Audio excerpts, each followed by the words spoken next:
నమస్కారం ఘంటారావానికి స్వాగతం. ముందుగా ప్రధానాంశాలు. కామారెడ్డిలో ఆగని ప్రభుత్వ డిగ్రీ కళాశాల భూముల వివాదం. కలెక్టరేట్లో తేల్చుకుందామంటూ కాంగ్రెస్ బీజేపీ నాయకుల సవాళ్లు.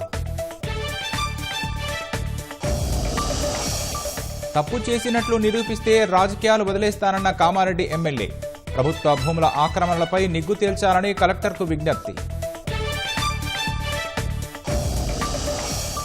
రాజమహేంద్రవరం కిడ్నీ వ్యాధి ఘటనలో 4 మృతి. పాల వ్యాపారాన్ని అదుపులోకి తీసుకున్న పోలీసులు.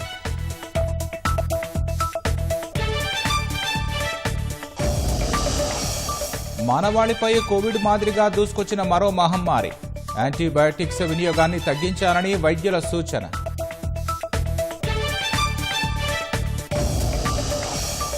మెక్సికో డ్రగ్ మాఫియా డాన్ హతంపై స్పందించిన ట్రంప్. అన్ని విషయాల్లోనూ అమెరికానే గెలుస్తున్నట్లు పోస్ట్.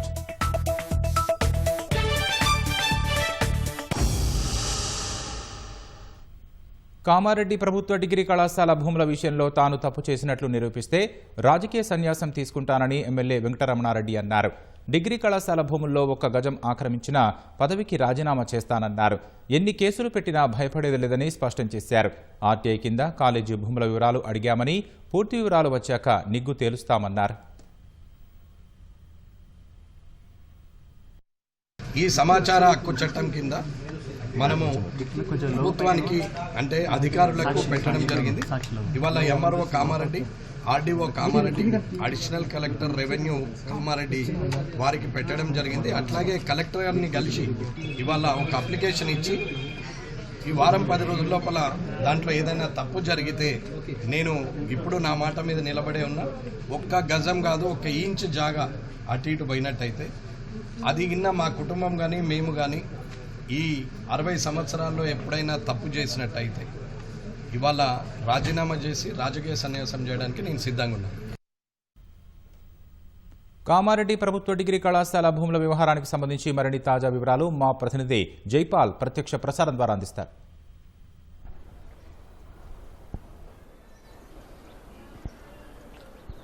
రైట్. కామారెడ్డి పట్టణంలో ప్రభుత్వ డిగ్రీ కళాశాల భూములకు సంబంధించిన వివాదం కొనసాగుతుంది.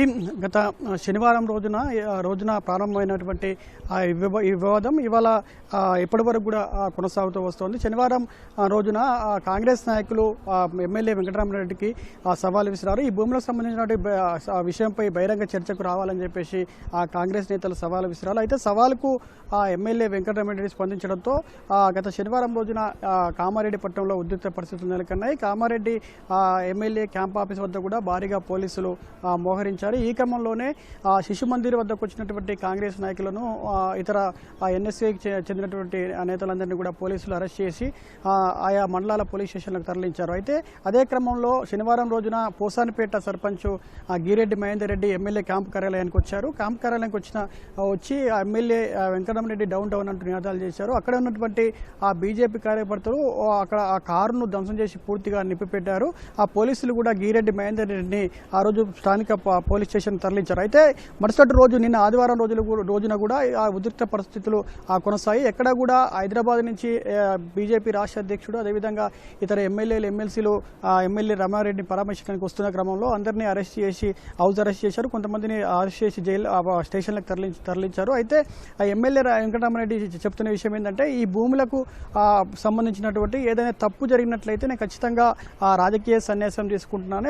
ఒక గజం భూమి కూడా నేను అన్యాకరణం అవ్వలేదు, 1 గజం భూమి కూడా అమ్ముకోలే అని చెప్పేసి ఎమ్మెల్యే చెప్తున్నారు. ఇదే విషయం పైన కూడా ఎంఆర్ఓ, అదేవిధంగా ఆర్డీఓకు సమాచార హక్కు చట్టం కింద దరఖాస్తు చేశారని కాసేపటి క్రితమే దీనికి సంబంధించి కలెక్టర్ ఆశీష్ సౌంగను కూడా ఎమ్మెల్యే వెంకటరమణారెడ్డి భూములకు సంబంధించిన వివరాలు నిగ్గు తేల్చాలని చెప్పేసి, వివరాలు బహిరంగంగా అధికారికంగా ప్రకటించాలని చెప్పేసి ఎమ్మెల్యే వెంకటరమణారెడ్డి కలెక్టర్ ఆశీష్ సౌంగన్కు వినతి పత్రం ఇచ్చారు. అయితే ఈ భూముల వివాదం ఒకవేళ నేను తప్పు చేసినట్లయితే ఖచ్చితంగా రాజకీయ సన్యాసం తీసుకుంటున్నాను. ఇది కేవలం ఈ వ్యక్తిగత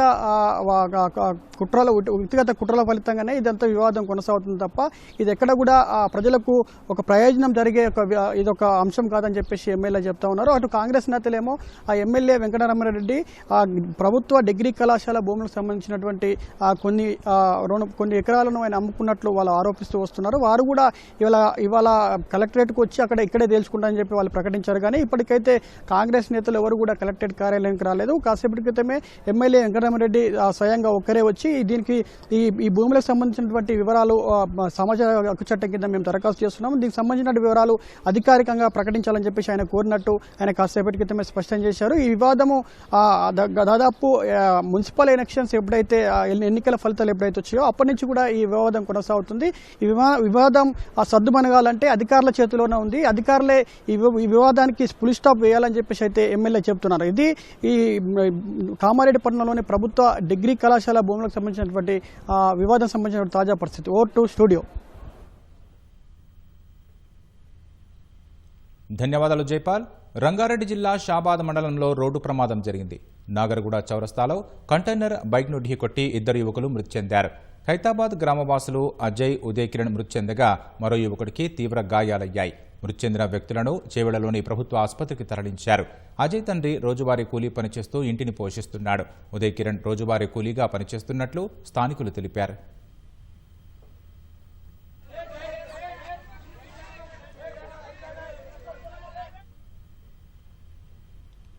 రాష్ట్ర మంత్రివర్గ సమావేశం నేడు జరగనుంది. మధ్యాహ్నం 3 గంటలకు సచివాలయంలో సీఎం రేవంత్ రెడ్డి అధ్యక్షతన కేబినెట్ భేటీ కానుంది. అసెంబ్లీ బడ్జెట్ సమావేశాలపై నిర్ణయం తీసుకునే అవకాశం ఉంది. మున్సిపల్ ఎన్నికల తర్వాత రైతు భరోసా నిధులు వేస్తామని సీఎం రేవంత్ రెడ్డి ప్రకటించిన నేపథ్యంలో కేబినెట్ సమావేశంలో చర్చించి నిర్ణయం తీసుకోనున్నట్లు తెలుస్తోంది. జెడ్పీటీసీ, ఎంపీటీసీ ఎన్నికలపై చర్చించే అవకాశం ఉంది. మెట్రో రైలు టేకోవర్పై చర్చించే అవకాశం ఉంది. మార్చి 2 నుంచి జూన్ 2 వరకు రాష్ట్రంలో చేపట్టాల్సిన అభివృద్ధిపై 100 రోజుల ప్రణాళికను మంత్రివర్గం చర్చించి ఆమోదించే అవకాశం ఉంది. వివిధ శాఖలు 100 రోజుల ప్రణాళికలు సిద్ధం చేస్తున్నాయి. 2వ విడత ఇందిరమ్మ ఇళ్లు, సాగునీటి ప్రాజెక్టులు తదితర అంశాలపై చర్చ జరిగే అవకాశం ఉందని తెలుస్తోంది.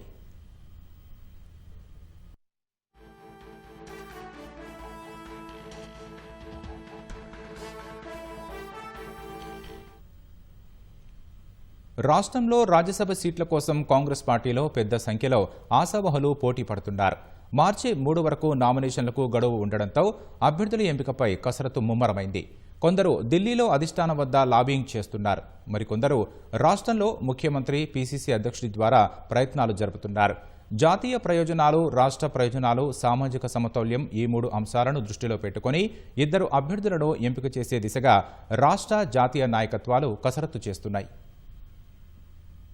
రాష్ట్రంలో రాజ్యసభ ఎన్నికల వేడి పెరిగింది. 2 సీట్లు ఖాళీ కావడంతో వాటి భర్తీకి అవసరమైన పూర్తి మెజారిటీ ఉన్నట్లు కాంగ్రెస్ చెబుతోంది. 1 సీటు ఏఐసీసీ కోటా కింద వెళ్లే అవకాశం ఉండగా మరొకటి రాష్ట్ర ప్రాధాన్యత కింద నిర్ణయమయ్యే అవకాశం కనిపిస్తోంది. జాతీయ అవసరాలు ఒకవైపు, రాష్ట్ర సమీకరణాలు మరోవైపు. ఇప్పుడు అందరినీ తొలిచే ప్రశ్న ఒక్కటే: పార్టీ ఎవరికి అవకాశమిస్తుంది? సీనియారిటీకా, విధేయతకా, లేక పార్టీ అవసరాలకా?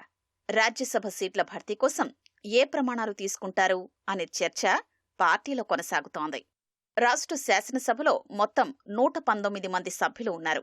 ఒక రాజ్యసభ సీటు గెలవాలంటే 40 మంది ఎమ్మెల్యేల మద్దతు అవసరం. కాంగ్రెస్కు తగిన సంఖ్యాబలం ఉంది. 2 సీట్లు సులభంగా గెలుచుకునే పరిస్థితి ఉంది. ఈ 2 సీట్ల కోసం పెద్ద సంఖ్యలో నేతలు ప్రయత్నాలు చేస్తున్నారు. ఇటీవల రాజ్యసభ నుంచి రిటైర్ అయిన అభిషేక్ మను సింఘ్వి తిరిగి తనకు రెన్యువల్ చేయాలని కోరుతున్నట్లు తెలుస్తోంది. అదేవిధంగా జస్టిస్ బి సుదర్శన్ రెడ్డి, మాజీ ఎంపీ మధు యాష్కి గౌడ్, షబీర్ అలీ, మాజీ పీసీసీ అధ్యక్షుడు హనుమంతరావు, సీఎం సలహాదారు వేం నరేందర్ రెడ్డి, ప్రభుత్వ సలహాదారు హార్కర వేణుగోపాల్, మాజీ మంత్రి చిన్నారెడ్డి, మాజీ ఎమ్మెల్యే ఇరావత్రి అనిల్ కుమార్, పీసీసీ క్రమశిక్షణా కమిటీ కన్వీనర్, సీనియర్ నాయకులు శ్యామ్ మోహన్ తదితరులు రేసులో ఉన్నారు. ఇటీవల పదవీ విరమణ పొందిన అభిషేక్ సింఘ్వి సుప్రీంకోర్టు సీనియర్ న్యాయవాది. పార్లమెంటులో పార్టీ వాణిని బలంగా వినిపించే సామర్థ్యం ఆయనకుందని పార్టీ వర్గాలు భావిస్తున్నాయి. 2 సీటు రాష్ట్ర సమీకరణాలపై ఆధారపడే అవకాశం ఉంది. ముఖ్యమంత్రి రేవంత్ రెడ్డి, పీసీసీ అధ్యక్షుడు మహేష్ కుమార్ గౌడ్, రాష్ట్ర వ్యవహారాల ఇన్ఛార్జ్ మీనాక్షి నటరాజన్, ఉప ముఖ్యమంత్రి భట్టి విక్రమార్క తదితరులు కలిసే నిర్ణయం తీసుకునే అవకాశం ఉంది. ప్రాంతీయ సమతౌల్యం, కుల సమీకరణాలు ముఖ్యంగా పార్టీ భావిస్తోంది. కష్టకాలంలో పార్టీ కోసం పనిచేసిన వారిని సైతం గుర్తుపెట్టుకోవాలి అనే అభిప్రాయంతో ఉంది. ఈసారి సామాజిక సమతౌల్యం ప్రధానాంశంగా మారింది. రెడ్డా, బీసీనా, మైనారిటీనా, ఎస్సీనా, ఎస్టీనా, ఎవరికి ప్రాధాన్యత ఇస్తారు అనే ఉత్కంఠ నెలకొంది. 2 సీట్లు 2 వర్గాలకు వెళ్లే అవకాశం ఉందని పార్టీ వర్గాలు చెప్తున్నాయి.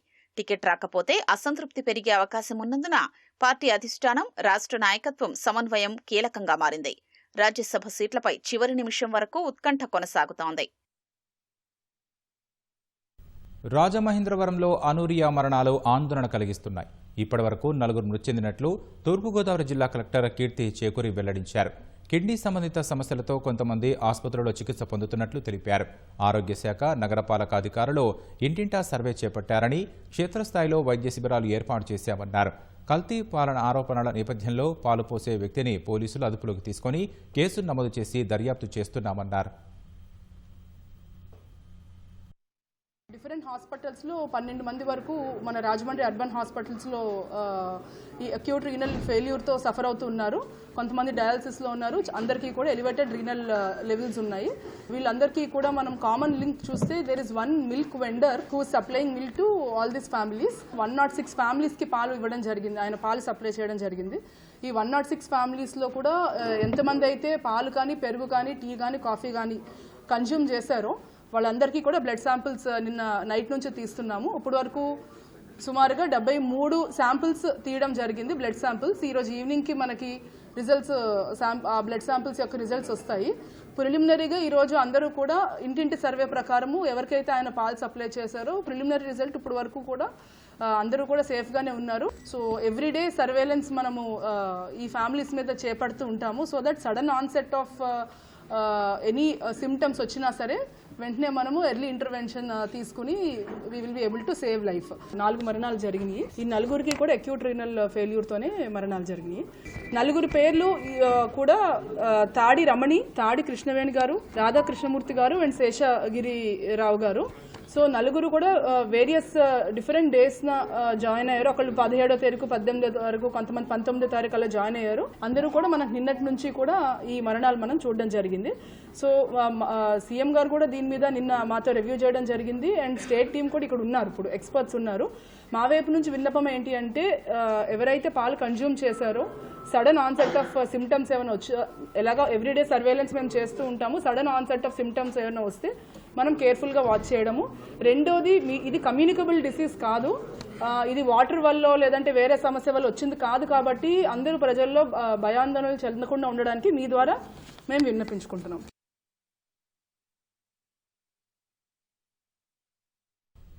సుబ్రహ్మణ్య స్వామికి సుప్రీంకోర్టులో ఎదురుదెబ్బ తగిలింది. కల్తీ నెయ్యి కేసు ఏకసభ్య కమిటీని సవాల్ చేస్తూ సుబ్రహ్మణ్య స్వామి పిటిషన్ను సుప్రీంకోర్టు కొట్టివేసింది. సిట్ నివేదిక మేరకు ఏపీ ప్రభుత్వం ఏకసభ్య కమిషన్ను ఏర్పాటు చేసింది. అయితే ఏకసభ్య కమిటీని సవాల్ చేస్తూ దాఖలైన పిటిషన్ను సుప్రీంకోర్టు తోసిపుచ్చింది. ప్రభుత్వం ఏర్పాటు చేసిన ప్రత్యేక కమిషన్ ఓవర్లాపింగ్ కిందకు రాదని స్పష్టం చేసింది. పరిపాలనాపరమైన లోపాల గుర్తింపునకు కమిటీని ఏర్పాటు చేసిందని సీజేఐ ధర్మాసనం వెల్లడించింది.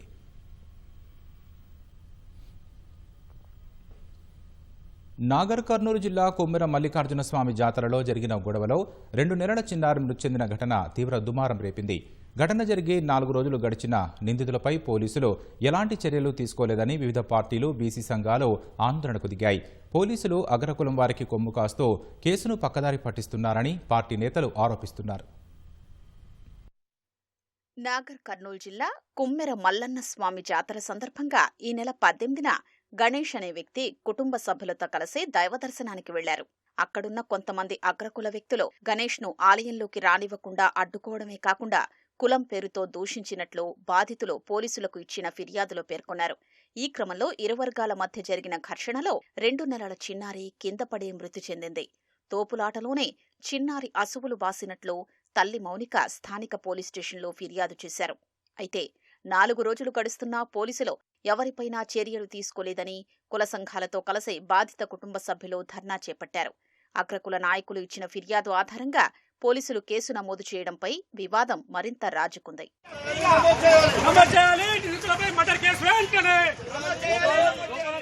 జాతరలో చిన్నారిని చిదిమేసిన అమానుష ఘటనపై వివిధ పార్టీల నేతలు, బీసీ సంఘాలు భగ్గుమన్నాయి.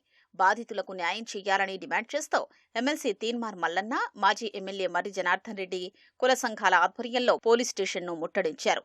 పోలీసులు సైతం బాధితుల పక్షాన కాకుండా అగ్రకుల నాయకులకు అండగా నిలుస్తున్నారని మండిపడ్డారు.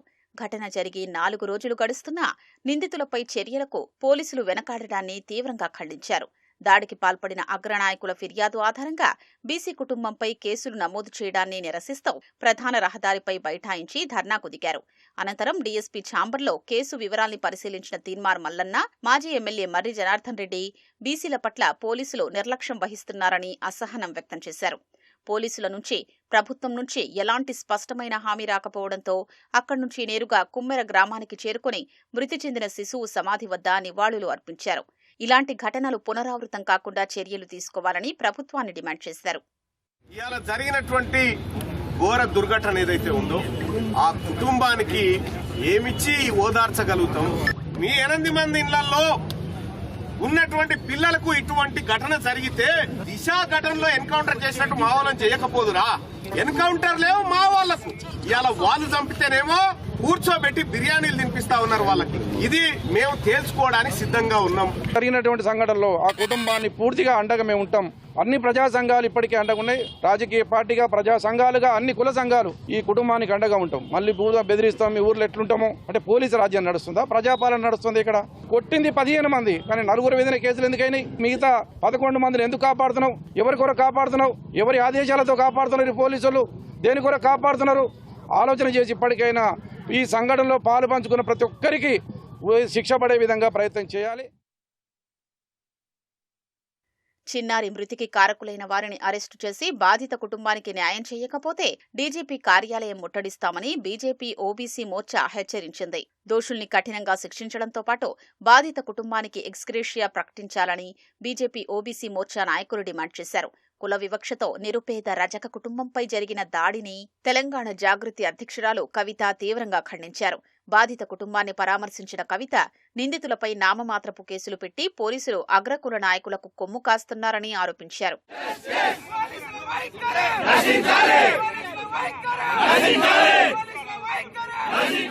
అయితే కుమ్మెర ఘటనలో చిన్నారి మృతిని అనుమానాస్పద మృతి కేసుగా నమోదు చేసినట్లు డీఎస్పీ తెలిపారు. పోస్టుమార్టం నివేదిక వచ్చిన తర్వాత బాధితులపై చర్యలు తీసుకుంటామని వెల్లడించారు. ప్రస్తుతం 4గురిని అదుపులోకి తీసుకుని రిమాండ్కు తరలించినట్లు డీఎస్పీ స్పష్టం చేశారు. నినాదమిది ఇప్పుడు అదే ఉద్యమంలో ఉన్న వారి ఆయువు పోకుండా లొంగుబాటుకు వేదికగా నడుస్తోంది. తాజాగా కుమ్రంభీం ఆస్మాబాద్ అడవుల్లో మావోయిస్టు జాతీయ కార్యదర్శి దేవ్జీ అలియాస్ తిప్పిరి తిరుపతి, మరో పోలిట్ బ్యూరో సభ్యుడు మల్లా రాజిరెడ్డి అలియాస్ సంగ్రామ్ సహా 16 మంది మావోయిస్టులు లొంగిపోయినట్లు ప్రచారం జరుగుతుండడం కలకలం రేకెత్తిస్తోంది. ఉత్తర తెలంగాణ పీపుల్స్ వార్ ఉద్యమంలో అడవులతో మమేకమై ఉండే ఉమ్మడి ఆదిలాబాద్ జిల్లా కీలక పాత్ర పోషించింది. ఉమ్మడి రాష్ట్రంలో నక్సలిజానికి ఆయుపట్టుగాను నిలిచింది.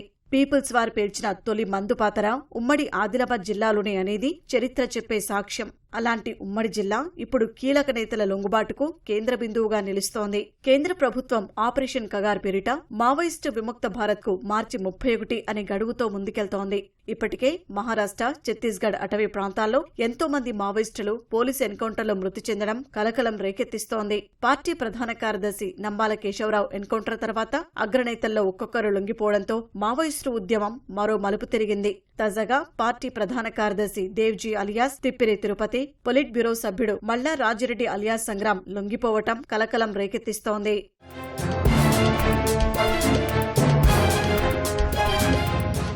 మావోయిస్టుల లొంగుబాటుకు ఉమ్మడి ఆదిలాబాద్ జిల్లాను ఎంచుకోవడం వెనుక కారణం లేకపోలేదు. తుపాకులతో కాల్చి చంపడం కాకుండా మావోయిస్టులు జనజీవన స్రవంతిలో కలిసేలా రాష్ట్ర ప్రభుత్వం విధానపరమైన నిర్ణయం తీసుకుంది.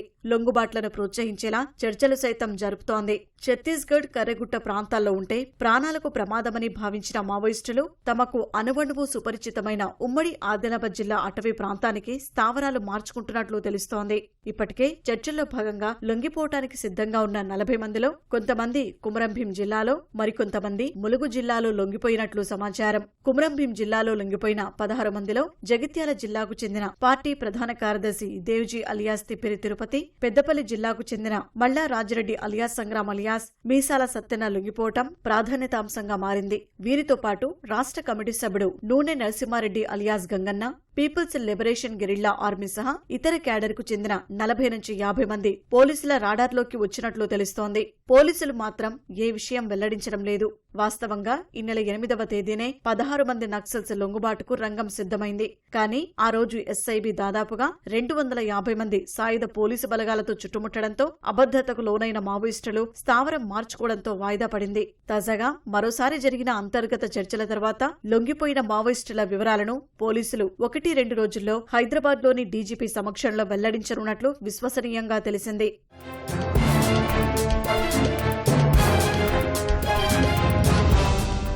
నాటి పీపుల్స్ వార్ నుంచి నేటి మావోయిస్టుల వరకు 4 దశాబ్దాల పాటు ఉమ్మడి ఆదిలాబాద్ జిల్లా అటవీ ప్రాంతం సజీవ సాక్ష్యంగా నిలిచింది. యాదృచ్ఛికంగా ఇప్పుడు లొంగుబాట్లకు వేదికగా మారుతుంది. కోవిడ్ మహమ్మారి ఈ పేరు చెబితే చాలు ఎన్నో చేదు జ్ఞాపకాలు, మరెన్నో కన్నీటి విధులు కళ్ల ముందు కలరాడతాయి. మన జీవిత కాలానికి సరిపడా పాఠాలు నేర్పిన కరోనాకి మించిన మహమ్మారి మరొకటి వస్తే ఆ ఊహే భయంకరంగా ఉంది కదూ. అయితే మందుల వినియోగంలో మానవాళి తీరు మారకపోతే భవిష్యత్తులో యాంటీ మైక్రోబియల్ రెసిస్టెన్స్ రూపంలో మరో మహమ్మారి ముంచెత్తనుంది. ఇప్పటికే నకిలీ వైద్యం ద్వారా చాపకింద నీరులా ఏమార్ విస్తరించిందని నిపుణులు హెచ్చరిస్తున్నారు. మొన్నటి వరకు పెద్దాసుపత్రిలో పనిచేసిన అబ్బాయి మాకు బాగా తెలుసు. జ్వరం వస్తే చక్కగా మందులు ఇస్తాడు అని అనుకుంటున్నారా? పలానా వైద్యుడి హస్తవాసి చాలా బావుంటుంది, అదేంటో ఆస్పత్రికి వెళ్లినా తగ్గని నొప్పి, అతని చేయి పడితే ఇట్టే తగ్గిపోతుందని సంబరపడుతున్నారా? తస్మాత్ జాగ్రత్త. నిజంగా వారి హస్తవాసి మంచిదైతే పర్వాలేదు, కానీ అదే చేతితో ఇబ్బడి ముబ్బడిగా యాంటీబయాటిక్స్ రాసి వ్యాధి నయం చేస్తేనే అసలు సమస్య. అర్హత లేని అనేక మంది నకిలీ వైద్యులు రోగులను ఆకట్టుకునేందుకు విచ్చలవిడిగా యాంటీబయాటిక్స్ వినియోగిస్తున్నారు. ఫలితంగా వారం రోజుల్లో తగ్గాల్సిన వ్యాధి 3 రోజుల్లోనే మటుమాయమవుతుంది. రోగులు కూడా ఇదంతా వైద్యుడి చలవి అని సంబరపడిపోయి మళ్లీ అదే వైద్యుడిని సంప్రదించి మరింత మొత్తంలో యాంటీబయాటిక్స్ ని శరీరంలో నింపేస్తున్న పరిస్థితి. ఇక తెలంగాణ మెడికల్ కౌన్సిల్ దాడుల్లో దాదాపు 600 మంది నకిలీ వైద్యులను గుర్తించగా వీరి వద్ద నుంచి పెద్ద సంఖ్యలో యాంటీబయాటిక్స్ ని రికవరీ చేసినట్టు అధికారులు చెబుతున్నారు.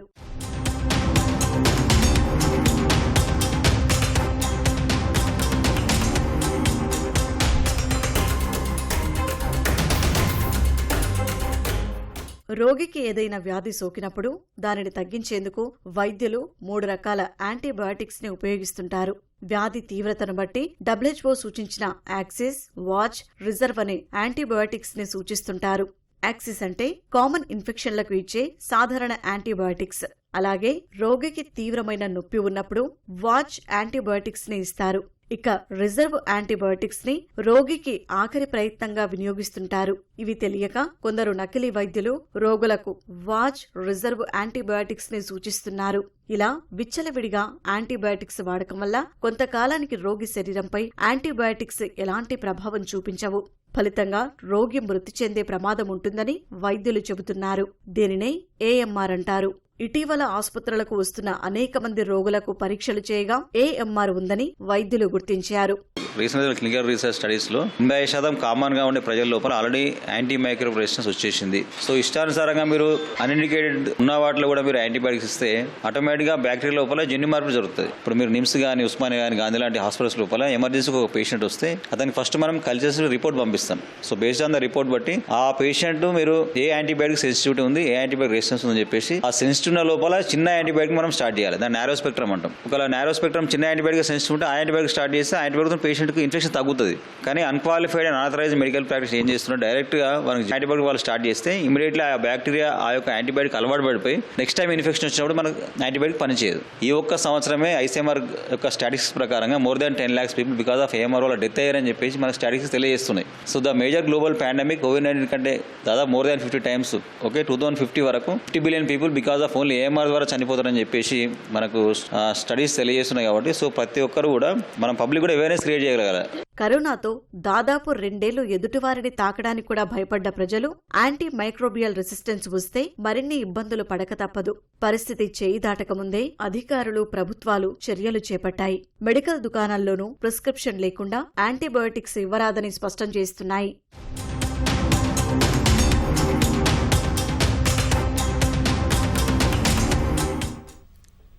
తమిళనాడు అసెంబ్లీ ఎన్నికల నేపథ్యంలో అధికార డీఎంకే మిత్రపక్షాలతో సీట్ల సర్దుబాటుపై చర్చలను ముమ్మరం చేసింది. కాంగ్రెస్ ప్రధాన కార్యదర్శి కేసీ వేణుగోపాల్ సీఎం స్టాలిన్ను అల్వార్పేటలోని ఆయన నివాసంలో కలిశారు.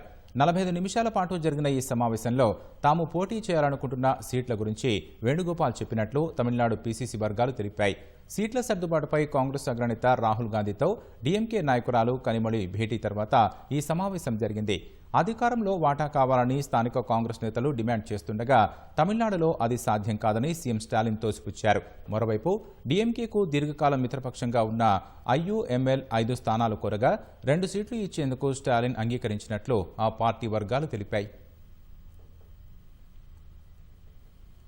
ప్రముఖ నటుడు తమిళగ వెట్రి కలగం అధినేత విజయ్ నేడు వేలూరు వేదికగా పార్టీ శ్రేణులతో కీలక సమావేశం నిర్వహించనున్నారు. కట్టుదిట్టమైన భద్రత నడుమ టీవీకే కార్యకర్తలతో విజయ్ భేటీ కానున్నారు. చెన్నై బెంగళూరు జాతీయ రహదారిపై పల్లికొండ టోల్ ప్లాజా సమీపంలోని అగరంజేరి గ్రామంలో ఈ సమావేశం జరగనుంది. మధ్యాహ్నం 12 గంటల నుంచి సాయంత్రం 4 గంటల వరకు ఈ సమావేశం కొనసాగనుంది. ఈ కార్యక్రమానికి భారీగా జనం వచ్చే అవకాశం ఉన్నందున కేవలం 4,900 మందికి మాత్రమే అనుమతించనున్నారు. క్యూఆర్ కోడ్ ఉన్న ఎన్టీ పాస్లు కలిగిన కార్యకర్తలను మాత్రమే లోపలికి ప్రవేశం ఉంటుందని అధికారులు తెలిపారు. శాంతి భద్రతల దృష్ట్యా 900 మందికి పైగా పోలీసులతో భారీ బందోబస్తు ఏర్పాటు చేశారు. ఇటీవల ఫిబ్రవరి 13న సేలంలో జరిగిన సమావేశం అనంతరం ఈ సభ జరగనుండటంతో ప్రాధాన్యత సంతరించుకోనుంది.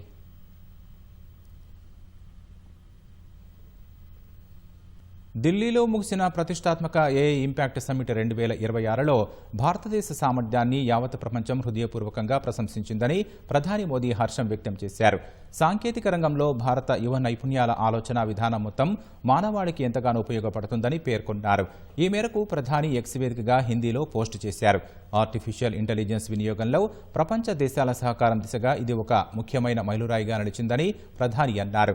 ఏఐ ద్వారా ఆర్థిక వృద్ధిని, సామాజిక ప్రయోజనాలను సాధించాలనే లక్ష్యంతో రూపొందించిన న్యూఢిల్లీ డిక్లరేషన్కు 89 దేశాలు, పలు అంతర్జాతీయ సంస్థలు మద్దతు తెలిపాయి. అందరి సంక్షేమం, అందరి ఆనందం అనే ఇతివృత్తంతో ఈ సదస్సును నిర్వహించారు. ఏఐ రంగంలో భారత్ను అగ్రగామిగా నిలపడం, సమ్మిళిత వృద్ధిని ప్రోత్సహించడం, పర్యావరణాన్ని పరిరక్షించడం ఈ సమ్మిట్ ప్రధాన ఉద్దేశం. ఐక్యరాజ్య సమితి సెక్రటరీ జనరల్ ఆంటోనియో గుటెరెస్తో పాటు పలు దేశాల అధినేతలు, ప్రముఖ టెక్నాలజీ కంపెనీల సీఈఓలు ఈ సదస్సులో పాల్గొన్నారు. స్వదేశీ తయారీ యుద్ధ విమానం ఎల్సీఏ తేజస్ ఈ నెల 7వ తేదీన ప్రమాదానికి గురైనట్లు తెలుస్తోంది. సరిహద్దులకు అత్యంత సమీపంలోని వాయుసేన ఎయిర్ బేస్లో రన్వేపై విమానం అదుపు తప్పినట్లు సమాచారం. యుద్ధ విమానం కూడా దెబ్బతిన్నట్లు ఆంగ్ల మీడియా కథనాలు వెల్లడించాయి. ఈ ఫైటర్ జెట్లోని బ్రేకింగ్ వ్యవస్థలో సమస్య కారణంగా ఇది చోటు చేసుకున్నట్లు భావిస్తున్నారు. ఈ ఘటనలో అదృష్టవశాత్తు పైలట్ సురక్షితంగా విమానం నుంచి బయటపడ్డారు. ఆ ఫైటర్ జెట్ ట్రైనింగ్ సెషన్ పూర్తి చేసుకుని బేస్కు తిరిగి వచ్చిన సమయంలో ఈ ఘటన చోటు చేసుకుంది. ఈ నేపథ్యంలో భారత వాయుసేన ముందు జాగ్రత్త చర్యగా ఈ ఫైటర్ జెట్లను పక్కన పెట్టినట్లు సమాచారం. వాయుసేన వైపు నుంచి ఈ ప్రమాదంపై ఎటువంటి అధికారిక ప్రకటన వెలువడలేదు. ప్రస్తుతం ఐఏఎఫ్ దాదాపు 30 సింగిల్ సీట్ తేజస్లను వాడుతోంది. తాజాగా వాటిని పక్కన పెట్టినట్లు సమాచారం. తేజస్ ఫైటర్ జెట్లలో తొలి ప్రమాదం 2024 జైసల్మేర్ బేస్లో చోటు చేసుకుంది. నాడు పైలట్ సురక్షితంగా బయటపడ్డారు. గతేడాది నవంబర్లో దుబాయ్ ఎయిర్ షోలో ఈ రకం విమానం ఘోర ప్రమాదానికి గురైంది. ఈ ఘటనలో పైలట్ ప్రాణాలు కోల్పోయారు. ఢిల్లీలో జరిగిన ఏఐ ఇంపాక్ట్ సమ్మిట్ను లక్ష్యంగా చేసుకుని భారత యువజన కాంగ్రెస్ ఐవైసీ కార్యకర్తలు చొక్కాలు విప్పి నిరసనలు చేపట్టిన ఘటనలో పోలీసులు మరో వ్యక్తిని అరెస్టు చేశారు. మధ్యప్రదేశ్లోని గ్వాలియర్కు చెందిన జితేంద్ర యాదవ్ అనే వ్యక్తిని అదుపులోకి తీసుకున్నట్లు పోలీసులు వెల్లడించారు. ఈ కేసులో మొత్తం అరెస్టైన వారి సంఖ్య 5కు చేరింది. భారత్ అమెరికా వాణిజ్య ఒప్పందాన్ని వ్యతిరేకిస్తూ గత వారం భారత మండపంలో ఐవీసీ శ్రేణులు చొక్కాలు విప్పి ఆందోళనలు చేశారు. వెంటనే అప్రమత్తమైన భద్రతా సిబ్బంది, పోలీసులు ఐవైసీ కార్యకర్తలు 4గురిని అరెస్టు చేశారు. మరోవైపు ఏఐ ఇంపాక్ట్ సదస్సులో భారత యువజన కాంగ్రెస్ చేపట్టిన నిరసనలను పలువురు ప్రముఖ విద్యావేత్తలు తీవ్రంగా తప్పుబట్టారు. దేశ ప్రతిష్టను కాపాడడంలో ప్రతిపక్ష పార్టీ విఫలమైందని విమర్శించారు. ఏఐ సమ్మిట్ ప్రాముఖ్యతను దెబ్బతీసేందుకు చైనా, పాకిస్తాన్ వంటి దేశాలు ప్రయత్నిస్తున్నాయని, ఈ తరహా ఆందోళనలు ఆ దేశాల వాదనలకు బలం చేకూరుస్తాయని విద్యావేత్తలు అభిప్రాయపడ్డారు. నేపాల్లో ఘోర ప్రమాదం చోటు చేసుకుంది. ధాడింగ్ జిల్లాలో గజూరి వద్ద ఓ ప్రయాణికుల బస్సు నదిలో పడి 18 మంది మృతి చెందారు. మరో 28 మంది గాయపడ్డారు. పొఖారా నుంచి కాఠ్మాండు వెళుతుండగా సోమవారం తెల్లవారుజామున ఈ దుర్ఘటన జరిగింది. అర్ధరాత్రి 1:30 సమయంలో బస్సు అదుపు తప్పి త్రిశూలి నదిలోకి దూసుకెళ్లింది. ప్రమాద సమయంలో బస్సులో 45 మందికి పైగా ప్రయాణికులు ఉన్నారు.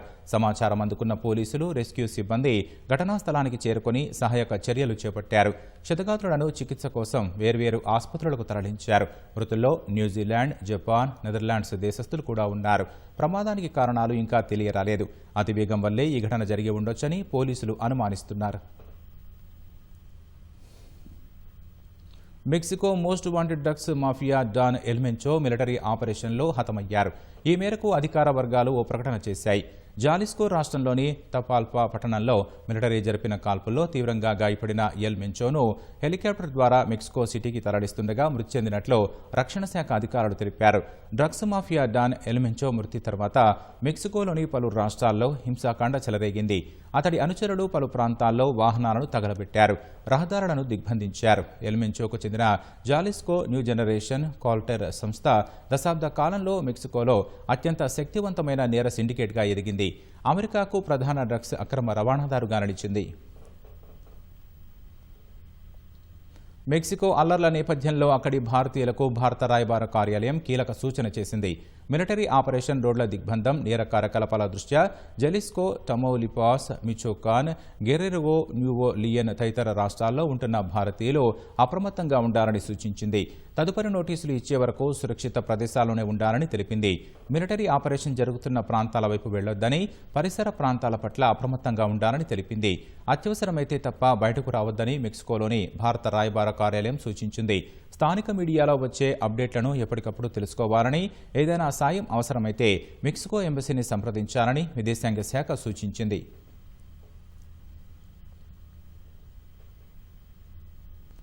Mexico most wanted drug mafia don El Mencho military ఆపరేషన్లో హతమైన ఘటనపై అమెరికా అధ్యక్షుడు ట్రంప్ స్పందించారు. అన్ని విషయాల్లోనూ తామే గెలుస్తున్నామని, ఈ విధంగా అన్నింటిలో విజయం సాధించడం కూడా న్యాయం కాదంటూ సోషల్ మీడియాలో సరదాగా ఓ పోస్టు పెట్టారు. అమెరికా నిఘా వర్గాల సమాచారంతోనే డ్రగ్ మాఫియా డాన్ను మెక్సికో సైన్యం హతమార్చినట్లు వైట్ హౌస్ మీడియా కార్యదర్శి కరోలిన్ లీవిట్ పేర్కొన్న అనంతరం ట్రంప్ ఈ పోస్టు చేశారు. అమెరికాకు డ్రగ్స్ సరఫరా చేసే ముఠాలపై కఠిన చర్యలు తీసుకోవడంలో భాగంగానే ఎల్ మెంచోను పట్టుకోవడానికి మెక్సికోకు అమెరికా ఇంటెలిజెన్స్ సహకారం అందించిందని కరోలిన్ లీవిట్ చెప్పారు. అయితే ఈ వ్యాఖ్యలను వాషింగ్టన్లోని మెక్సికో రాయబార కార్యాలయం తోసిపుచ్చింది.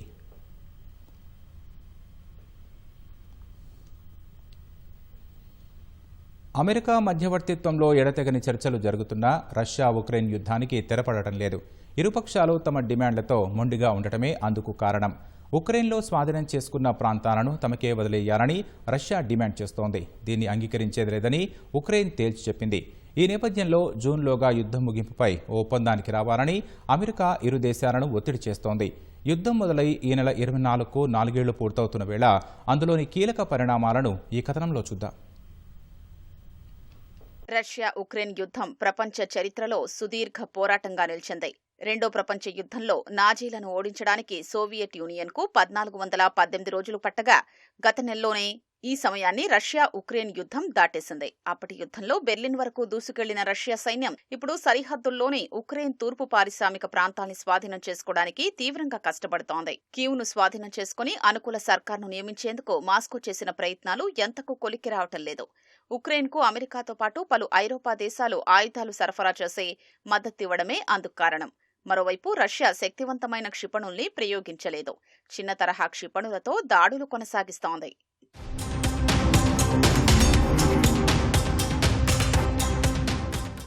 రష్యా ఉక్రెయిన్ యుద్ధంలో డ్రోన్లు నిర్ణయాత్మక పాత్ర పోషిస్తున్నాయి. ఇరు దేశాల సైన్యాలు రహస్యంగా ముందుకు సాగడాన్ని డ్రోన్లు భగ్నం చేస్తున్నాయి. ఉక్రెయిన్ విద్యుత్ వ్యవస్థలే లక్ష్యంగా రష్యా రోజు వందలాది డ్రోన్లను ప్రయోగిస్తోంది. ఎలక్ట్రానిక్ జామింగ్ నుంచి తప్పించుకునేందుకు ఫైబర్ ఆప్టిక్ డ్రోన్లను వదులుతోంది. ఉక్రెయిన్ సైతం వేటినే నమ్ముకుంది. గతంలో ఆపరేషన్ స్పైడర్ వెబ్ పేరిట మాస్కో వైమానిక స్థావరాలపై విరుచుకుపడింది. సీ డ్రోన్లతో అనేక రష్యన్ యుద్ధ నౌకల్ని ముంచేసింది. ఈ క్రమంలో ఇరు దేశాల మధ్య భీకర పోరు కొనసాగుతూనే ఉంది.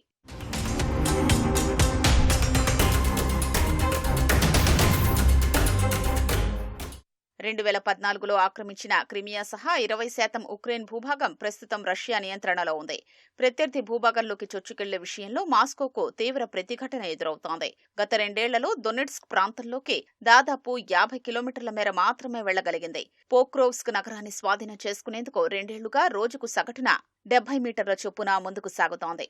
రష్యా పురోగతి నత్తనడకలా ఉందని నాటో చీఫ్ మార్క్ రుత్తే ఇటీవల వ్యాఖ్యానించారు. వాషింగ్టన్ కు చెందిన centre for strategic and international studies Russia Ukraine యుద్ధంలో మరణించిన సంఖ్యను అంచనా వేసింది. రష్యా సైనికుల్లో 12 లక్షల మంది గాయపడగా వారిలో 3,25,000 మంది ప్రాణాలు కోల్పోయినట్లు తెలిపింది. ఉక్రెయిన్ సైనికుల్లో 6 లక్షల మంది గాయపడగా వారిలో 1,40,000 మంది ప్రాణాలు కోల్పోయినట్లు పేర్కొంది.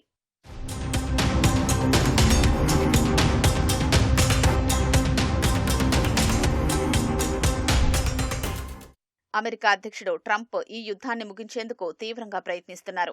అయితే ఇరు దేశాల డిమాండ్లు దీనికి అడ్డుగా మారాయి. ఉక్రెయిన్లో తాము స్వాధీనం చేసుకున్న 4 ప్రాంతాల నుంచి జెలెన్స్కీ సైన్యాన్ని ఉపసంహరించుకోవాలని, నాటోలో చేరకూడదని రష్యా అధ్యక్షుడు పుతిన్ కోరుతున్నారు.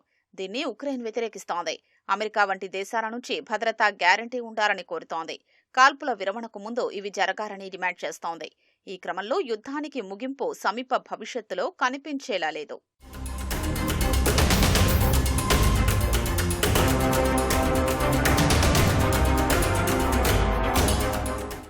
యుద్ధానికి తెరదించే ప్రయత్నాల్లో భాగంగా అమెరికా మధ్యవర్తిత్వంలో ఇరు దేశాల ప్రతినిధులు ఇప్పటికే 2 సార్లు సమావేశమయ్యారు.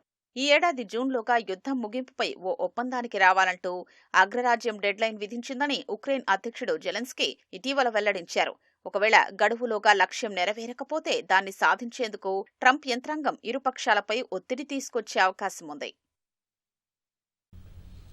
మధ్యప్రదేశ్లోని ఇందౌర్కు చెందిన ట్రాఫిక్ పోలీస్ కానిస్టేబుల్ రోడ్డు ప్రమాదంలో తీవ్రంగా గాయపడిన ఓ ఎయిర్ హోస్టెస్ ప్రాణాలు కాపాడారు.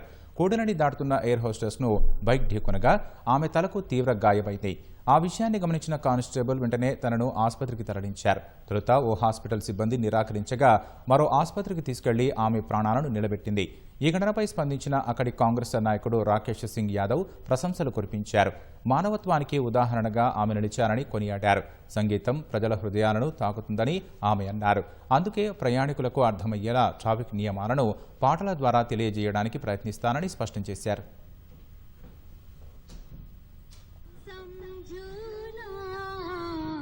Please follow train.